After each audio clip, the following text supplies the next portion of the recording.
তো এসআইটিৰ কথা আজি আপোনালোকে আপুনি গম পাইছে জোনমণি ৰাভাৰ এসআইটি গম পাইছে মোৰ সম্পৰ্কত এসআইটি 10 ছেপ্টেম্বৰতে ৰিপৰ্ট জমা হ'ল কিবা এটা ক খ গ কিবা এটা পৃষ্ঠা পঢ়িছে আপুনি আমাৰ বিভিন্ন ৰাজ্যসভা সাংসদ ওপৰত এসআইটি তাৰ একো প্ৰমাণ নাই এটো যে এসআইটি তথ্য ফাদিল কৰিবলৈ নহয় শ্যামকানু মহন্ত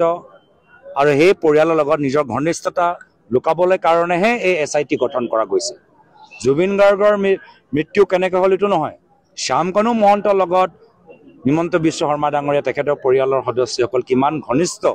এই ঘনিষ্ঠতা লুকাবলৈহে এসআইটি গঠন কৰা গৈছে তো এসআইটিৰ কথা আজি আপোনালোকে আপুনি গম পাইছে জোনমণি ৰাভাৰ এসআইটি গম পাইছে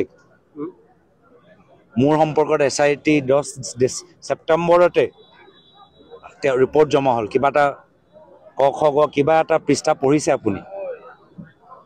আমাৰ বিভিন্ন ৰাজ্যসভা সাংসদ ওপৰত এসআইটি তাৰ একো প্ৰমাণ নাই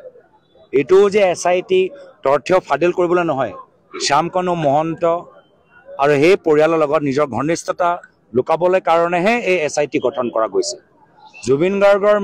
মৃত্যু কেনেকৈ হ'ল এটো নহয় শ্যামকানু মহন্তৰ লগত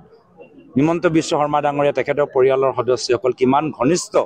এই ঘনিষ্ঠতা লুকাবলৈহে এসআইটি গঠন কৰা গৈছে